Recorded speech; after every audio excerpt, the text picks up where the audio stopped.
네, 안녕하십니까. 32기 노무사 하영준이라고 합니다. 저는 1년 2개월이라는 수험 기간에 거쳐서 생동차로 합격하게 된 케이스입니다. 선택 과목은 노동경제학으로 했고 지방에서 온라인 첨삭반을 통해 강의를 수강했습니다. 대학교에서는 불어불문학을 전공했고 공무원으로 근무를 하다가 의원 면직을 하고 노무사 시험에 진입하게 되었습니다. 이번 질문이 가장 중요한 질문이라고 생각해서 이에 대한 답변을 4가지로 나눠서 말씀드리겠습니다. 저는 첫 번째로 1차 시험의 준비가 2차 시험 준비에 지장을 주어서는 안 된다고 생각했습니다. 이렇게 1차 시험이 지장을 주는 것은 1차 시험을 치기 전과 그 후 모두 영향을 줄 수 있다고 생각했습니다. 1차 시험이 5월 말에 실시가 되는데 이때는 저희 GS 2기가 한창 진행되고 있을 때입니다. 만약 시험을 치기 한두 달 전에 1차 시험 준비를 시작하게 된다면 어느 정도 조급함이 생길 수밖에 없고, 그렇다면 1차 시험 준비와 2차 시험 준비 모두 쉽지 않을 것이라고 생각했습니다. 그리고 1차 시험을 친 뒤에 합격선에서 아슬아슬한 점수로 합격하게 된다면 저희 선택 과목의 점수를, 푸른 점수를 반영한 실제 시험 결과가 나올 때까지 계속 머릿속에 1차 시험의 생각이 남을 수 있기 때문에 GS 2기의 마무리나 GS 3기의 초반부에도 집중하지 못할 수 있다고 생각했습니다. 때문에 저는 2022년 7월에 수험을 시작하면서부터 1차 시험 준비와 2차 시험 준비를 병행하는 방법으로 시작했습니다. 이렇게 충분한 시간을 바탕으로 1차 시험은 합격선에서 10점 정도는 여유있게 합격하겠다는 목표를 잡았습니다.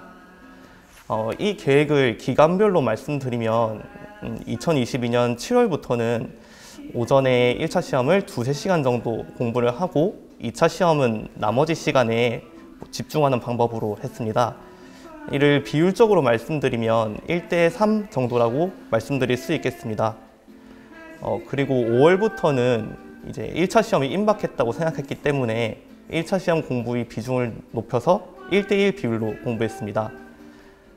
그리고 1차 시험 직전주에는 GS 2기 모의고사가 진행되지 않기 때문에 시험 전주부터 1차 시험을 치는 날까지는 1차 시험에만 집중했습니다.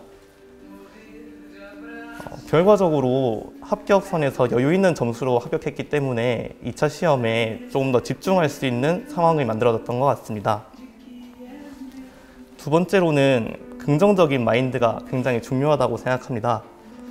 분명 생동차로 노무사 시험을 준비하는 것이 쉽지 않은 도전입니다.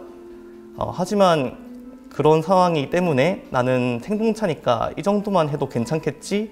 라는 생각을 가진다기보다는 조금 더 적극적인 마음을 가지고 시험에 임했습니다. 예를 들어서 1차 시험을 치기 전까지는 아무래도 다른 수험생에 비해서 절대적으로 2차 시험을 치는 시간 자체는 적을 수 있지만 이 시간을 몰두 있게 활용한다면, 어느 정도 밀도 있게 활용을 한다면 크게 불리하게 작용하지는 않을 것이라고 생각했습니다.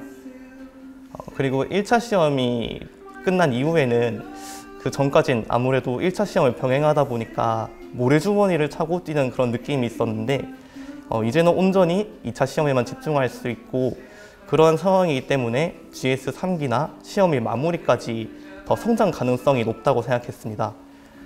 오히려 생동차로 시험을 준비했기 때문에 마지막까지 성장할 수 있는 여지가 많다는 것이 마지막까지 포기하지 않고 달릴 수 있었던 원동력이 되었던 것 같습니다.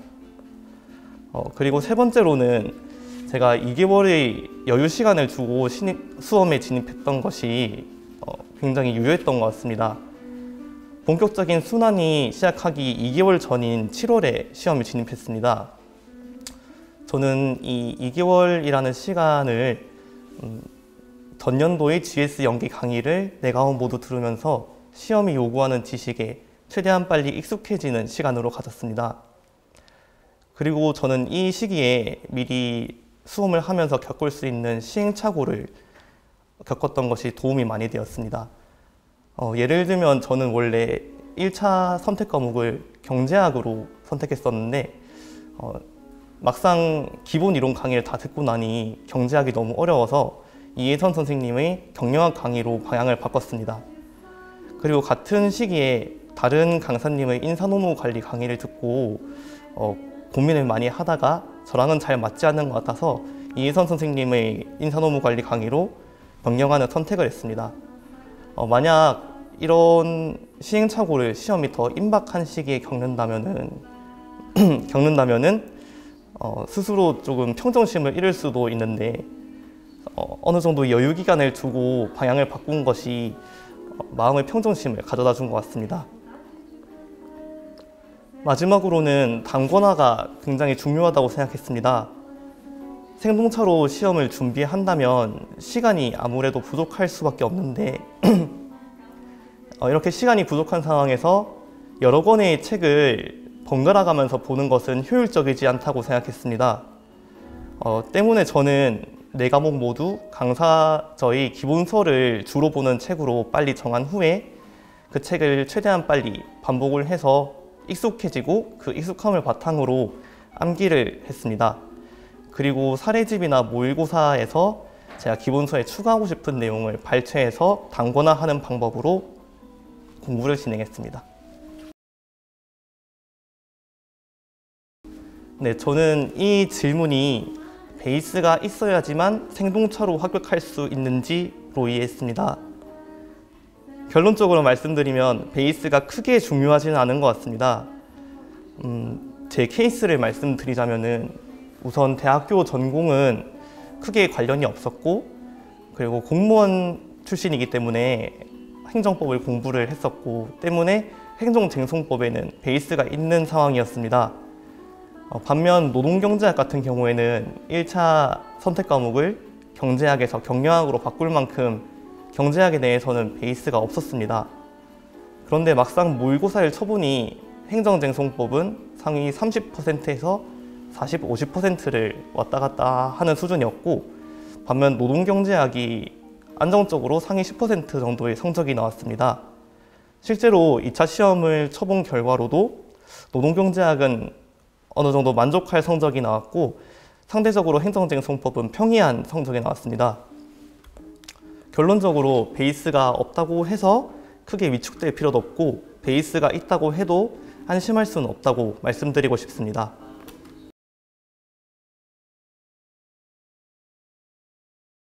GS 0기부터 1기까지는 모의고사 중심의 강의가 아니기 때문에 저는 온라인 첨삭반으로 강의를 수강했으니까 인터넷 강의의 진도가 밀리지 않게 업로드되는 당일에 모든 강의를 듣고 그리고 해당 강의의 복습까지 마치는 것을 목표로 했습니다. 그리고 GS 2기, 3기에는 모의고사가 진행되는데 이 모의고사를 한 번도 빠지지 않는 것을 목표로 했고 그리고 4과목 모두 한 번씩은 60점을 넣어보는 것을 목표로 했습니다.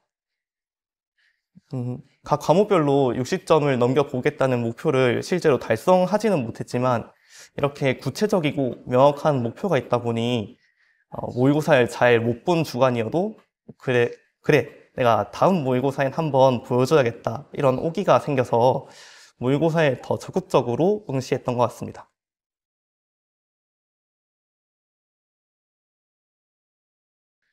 모의고사 준비 방법은 모든 과목의 준비 방법이 비슷했던 것 같습니다.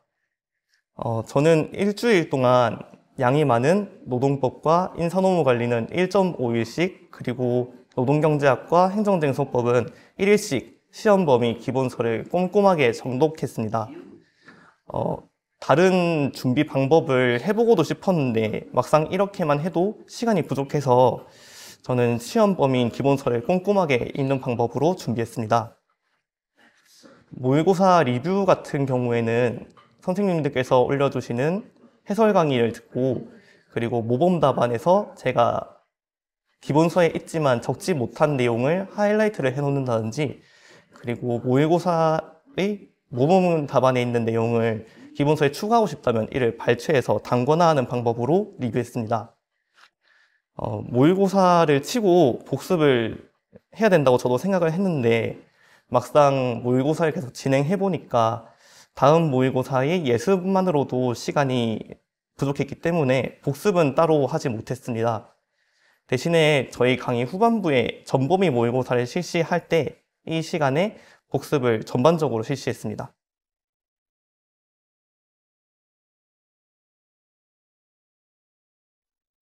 네, 저는 스터디는 따로 진행하지 않았습니다.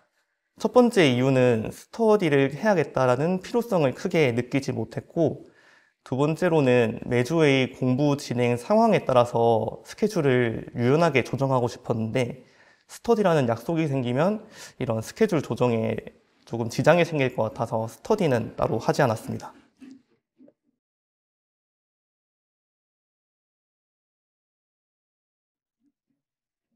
네, 저는 복습을 할 때 제가 단권화 교재로 정한 기본서 한 권을 반복해서 정독하는 방법으로 복습을 진행했습니다. 인사관리 같은 경우에는 이론이나 제도에서 핵심적인 키워드나 핵심적인 아이디어가 있다면 이는 꼭 암기를 하면서 기본서를 꼼꼼히 읽는 방법으로 복습했습니다. 물론 이해가 암기보다 우선이겠지만 어느 정도는 암기를 하면서 이해가 되는 것도 있다고 생각했기 때문에 핵심적인 키워드 정도는 꼭 암기를 해야 될 것이라고 생각했습니다. 서브노트를 따로 만든다든지 아니면 쓰면서 공부하는 방법은 제 기준에서는 에너지와 시간 소모가 크기 때문에 기본서를 읽는 방법으로 복습을 진행했습니다.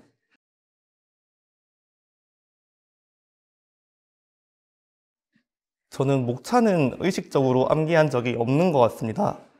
왜냐하면 인사관리 같은 경우에는 대부분의 목차가 도입 배경, 그리고 핵심적인 개념, 그리고 특징 장단점 이런 식으로 어느 정도 정해진 목차가 있다고 생각했습니다. 대신에 특정 제도나 이론에서 방금 말씀드린 목차에서 벗어나는 특이한 내용이 있을 경우에는 그 부분을 집중적으로 읽어보는 방법으로 기억했습니다.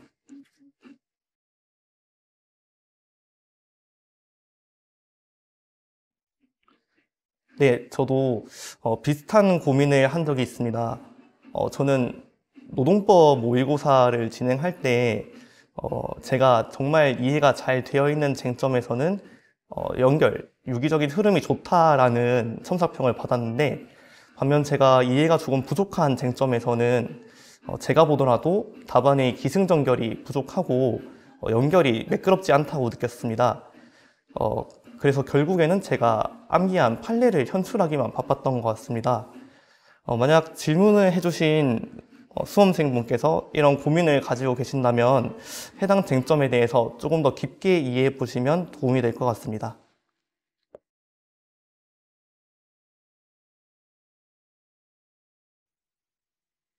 네, 불이타라는 것이 수험생 입장에서는 굉장히 불안감을 주기도 하고 조금은 공포심을 주는 것 같기도 합니다. 하지만 저는 불이타를 대비하기 위한 공부는 따로 진행하지 않았고, 기본서에 있는 내용을 조금 더 꼼꼼히 보는 방법으로 공부를 진행했습니다. 그 이유는 먼저 불이타라는 문제가 저희 시험에서 나올 확률이 그렇게 크지 않다고 생각했습니다. 두 번째로는 상대평가인 저희 시험에서 불이타 문제가 나오면 저뿐만 아니라 다른 수험생 모두 다 같이 못 쓰는 것이기 때문에 당락에 크게 지장이 없다고 생각했습니다. 그리고 불이타 대비 공부를 한다면 사실 공부 범위가 무한대로 넓어질 수 있기 때문에 그런 점을 주의를 해서 저는 기본서에 있는 내용으로 더 꼼꼼히 공부를 하고, 만약 불이타 문제가 나오더라도 제가 아는 내용으로 최대한 비벼서 쓰는 방법으로 대응하겠다고 생각했습니다.